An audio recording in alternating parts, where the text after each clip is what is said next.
અમદાવાદમાં છેલ્લા ઘણા સમયથી બે શખ્સો દ્વારા રિક્ષામાં પેસેન્જરોને બેસાડીને લૂંટ ચલાવવામાં આવતી હતી અને હત્યાની અણી આ લૂંટની ઘટનાને અંજામ આપવામાં આવતો હતો। દાણી લીમડા અને બહેરામપુરા વિસ્તારમાં આ જે આરોપીઓ છે તે રિક્ષા લઈને જતા હતા અને પેસેન્જરોને બેસાડીને તેમની પાસેથી પૈસાની માંગણી કરતા હતા અને જો પેસેન્જરો પૈસા નહીં આપે તો તેમને માર પણ મારતા હતા। જોકે આ પ્રકારે દાણી લીમડા પોલીસ સ્ટેશનમાં આ બાબતે ફરિયાદ થયા બાદ આ સમગ્ર મામલાની ગંભીરતા અમદાવાદ ક્રાઇમ બ્રાન્ચે લેતા જે બંને આરોપીઓ છે તેમની ધરપકડ કરવામાં આવી છે। સાથે જ કેવી રીતે આખી ઘટનાને આ આરોપીઓ અંજામ આપતા હતા, શું સમગ્ર તેમનું બેકગ્રાઉન્ડ છે તે વિશે વાત કરીશું આ વિડીયોમાં। વૈષ્ણવજન તો તેને કહીએ જે પીડ પરાઈ જાનાને રે। નમસ્કાર દર્શક મિત્રોને ઉદય ન્યૂઝમાં આપનું સ્વાગત છે। હું છું ફૈઝાન। અમદાવાદમાં અવારનવાર લૂંટારાઓ દ્વારા અલગ અલગ નિત નવા કિમિયાઓ અપનાવી લૂંટની ઘટનાઓને અંજામ આપવામાં આવતો હોય છે। જો કે અમદાવાદ ક્રાઇમ બ્રાન્ચની ટીમ આવા લૂંટારાઓને ઝડપી પણ પાડતી હોય છે। ત્યારે છેલ્લા થોડાક દિવસોની વાત કરીએ તો અમદાવાદના બહેરામપુરા વિસ્તાર અને દાણી લીમડા વિસ્તારમાં બે શખ્સોનો ખૂબ જ ત્રાસ સામે આવ્યો હતો, જેમાં તેઓ રિક્ષામાં પેસેન્જરોને બેસાડીને એક જે ડ્રાઈવર છે અને બીજો તેનો સહ આરોપી છે તેના દ્વારા તેની પાસે છરી રાખીને જો કોઈ પણ પેસેન્જર રિક્ષામાં બેસે તો તેમને છરી બતાવીને લૂંટ ચલાવવામાં આવતી હતી। કેટલાક કિસ્સાઓમાં આ જે રિક્ષા ચાલક અને જે સહ આરોપી છે તેમના દ્વારા અવાવરૂ જગ્યા ઉપર લઈ જઈને પેસેન્જરોને માર પણ મારવામાં આવતો હતો।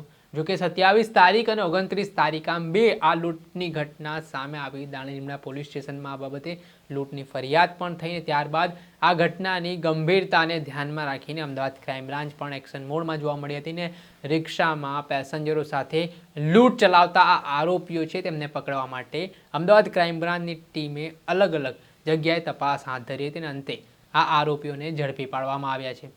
ત્યારે અમદાવાદ ક્રાઇમ બ્રાન્ચના એસીપી ભરત પટેલ દ્વારા પણ આ કેવી રીતે મોડસ ઓપરેન્ડી આ આરોપીઓ અપનાવતા હતા અને કેટલી લૂંટ તેમના દ્વારા કરવામાં આવી છે તેને લઈને માહિતી આપી છે। તેઓ શું કહી રહ્યા છે તે સાંભળી લો। તારીખ 28 જુલાઈ અને 29 જુલાઈ આ બે દિવસમાં કુલ 4 લૂંટના ગુના બનેલા છે, જેમાં રિક્ષા ચાલક દ્વારા અલગ અલગ પેસેન્જર્સને અલગ અલગ સમયે રિક્ષામાં બેસાડી અને તેઓની પાસેથી નાણાં અને દાગીનાની લૂંટ કરેલી છે, જે અંગે દાણી લીમડા પોલીસ સ્ટેશન અને વટવા પોલીસ સ્ટેશન ખાતે ગુના નોંધાયેલા છે।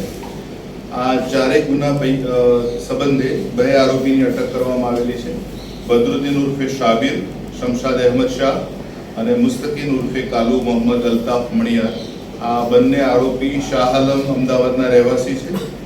28 જુલાઈના રોજ આ આરોપીઓની જે ગુનો કરવાની પદ્ધતિ છે એ પ્રમાણે સવારના 8 વાગે એ લોકો રિક્ષા જે છે એમાં પેસેન્જરને બેસાડી અને લઈ જાય છે। પૈકીના એક પેસેન્જરને ઉતર્યા બાદ જે મોટી વયના જે ભોગ બનનાર છે, જેમની પાસેથી આ લૂંટ થઈ છે, એમને અલકુવા એસ્ટેટ પાસે લઈ જઈ અને એમની પાસેની આરોપીઓએ પોતાની પાસેની છરીથી એમને ઈજાઓ પહોંચાડી અને એમની પાસેના 40,000 રૂપિયા અને મોબાઈલ ફોનની લૂંટ કરેલી છે। આ લૂંટ કર્યા પછી એ થોડા સમય પછી બીજા એક યુવકને રિક્ષામાં બેસાડે છે પેસેન્જર તરીકે અને એ યુવકને પણ બેરલ માર્કેટ વિસ્તારમાં અવાવરૂ જગ્યાએ લઈ જઈ અને પછી એની પાસેથી 3 લાખ રૂપિયાની માંગણી કરે છે। યુવક પાસે નથી પૈસા હોતા એટલા પાસે લોકો નજીકમાં એટીએમના મારફતથી આ પૈસા વિડ્રો કરવા માટે જાય છે, પણ સમહાવ એ યુવકનું એટીએમ જે ક્રેડિટ કાર્ડ છે એ કામ નથી કરતું હતું, એટલે એની પાસે એને માર મારીને એની પાસેનો મોબાઈલ ફોન ઝૂંટવીને લોકો જતા રહે છે। આ બંને બનાવ બાદ 28 તારીખે મોડી રાત્રે આ બંને જે આરોપી જે છે એમની જે રિક્ષા ચલાવે છે એમના પિતાની છે અને એ રિક્ષામાં જ એક બીજા જતી વખતે રાત્રે નારોલ વિસ્તારમાં એક અન્ય રિક્ષા ચાલકને રોકી અને એને પણ છરી બતાવી અને એની પાસેથી 1000 રૂપિયા લૂંટી લે છે અને ત્યારબાદ રાત્રિના એટલે બીજી રાત્રે 29 તારીખે 3:30 વાગ્યાની આજુબાજુ વટવા કેનાલ તરફથી પેસેન્જરને બેસાડે છે અને ત્યાંથી જે વ્યક્તિ છે જમાલપુર શાક માર્કેટ આવતા હોય છે તો એમની પાસેથી પૈસા અને એમના મોબાઈલ ફોન અને બીજી વસ્તુઓની લૂંટ કરી લે છે। એ જ દિવસે સવારે 8 વાગે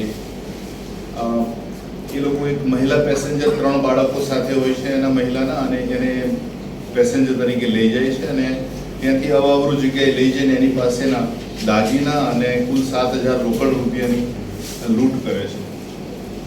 સામાન્ય રીતે આ બંને આરોપીઓની એક જે એમો રહી છે એ પ્રકારે કોઈ પણ વિસ્તારમાં અને સમય એટલે દાખલા તરીકે રાત્રિના અથવા તો વહેલી સવારના કે જ્યારે રિક્ષા થોડી અમુક વિસ્તારોમાં રિક્ષા ઝડપથી મળવી શક્ય ના હોય એવા વિસ્તારોમાં એ લોકો રિક્ષા ફેરવે છે અને જ્યારે પેસેન્જર મળે છે ત્યારે એને નજીકમાં આવેલા પીરાણા રોડ ઉપરના કચરાના ઢગલા અથવા તો બેરલ માર્કેટ, નારોલ તળાવની આજુબાજુના વિસ્તારમાં ત્યાં લઈ જઈ અવાવરૂ જગ્યાએ અને ત્યાં એને એમની પાસેનું હથિયાર બતાવી હતું, ઈજાઓ પહોંચાડી અથવા ભયમાં મૂકીને પછી એની લૂંટ કરે છે અને પછી ત્યાંથી એ લોકો ભાગી જાય છે.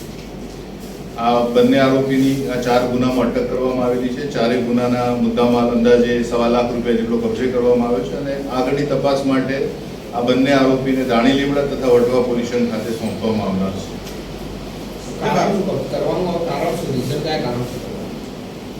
આ લોકોની જે પ્રાથમિક પૂછપરછમાં જાણવા મળ્યું છે કે આ લોકો ડ્રગ્સનો પણ ઉપયોગ કરે છે અને એ લોકોની જે ગુનાહિત માનસિકતા છે એ પ્રકારે જોતા એમને આ પ્રવૃત્તિમાં રજા બચાવ્યા છે. અગાઉ કોઈ ગુનામાં ક્યાંય પકડાયેલા છે?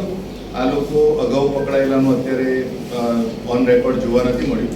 હાલ આ 4 ગુનામાં એ લોકોની અટક થયેલી છે. આ લોકોમાંથી રિક્ષા સાહેબ કોની હતી? આ જે આરોપીઓ રિક્ષાનો ઉપયોગ કરતા હતા એ રિક્ષા આ મળિયાના ફાધરની હતી, શમશાદ.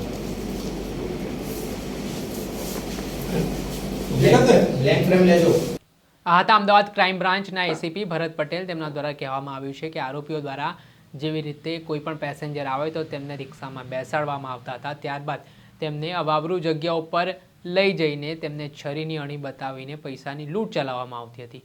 જ્યારે બીજો પણ આ પ્રકારનો કિસ્સો સામે આવ્યો અને જે આ ફરિયાદી હતા, ફરિયાદી પાસે ક્રેડિટ કાર્ડ હોવાથી તેઓ અવાવરૂ જગ્યા ઉપર લઈ ગયા હતા અને તે ક્રેડિટ કાર્ડ સાથે તેમણે લૂંટનો પ્રયાસ પણ કર્યો હતો. આ પ્રકારની ઘટના જ્યારે પોલીસ સ્ટેશનમાં નોંધાઈને આ સમગ્ર જેવી રીતે આ આરોપીઓનો ત્રાસ દિવસે ને દિવસે વિસ્તારમાં વધી રહ્યો હતો તેને લઈને પોલીસ કામે લાગી હતી અને અમદાવાદ ક્રાઇમ બ્રાન્ચની ટીમે ગણતરીના દિવસોમાં આ લૂંટનો ભેદ ઉકેલી નાખ્યો છે અને જે બંને આરોપીઓ રિક્ષાની આડમાં લૂંટની ઘટનાને અંજામ આપતા હતા તેમને જેલના પાછળ ધકેલવાના કામ હવે ક્રાઇમ બ્રાન્ચ દ્વારા કરવામાં આવ્યું. દર્શક મિત્રો, અત્યાર સુધીમાં બસ આટલો જ. આવી જ ક્રાઇમ સ્ટોરીથી જોડાયેલી વિગતો આપના સુધી પહોંચાડતા રહીશું. એટલે નવજીવન ન્યૂઝની ચેનલને આપ લાઇક કરી લો, સબસ્ક્રાઇબ કરી લો અને નવજીવન ન્યૂઝના તમે પરિવારના હિસ્સા બનો. વૈષ્ણવજન તો તેને કહીએ જે પીડ પરાઈ.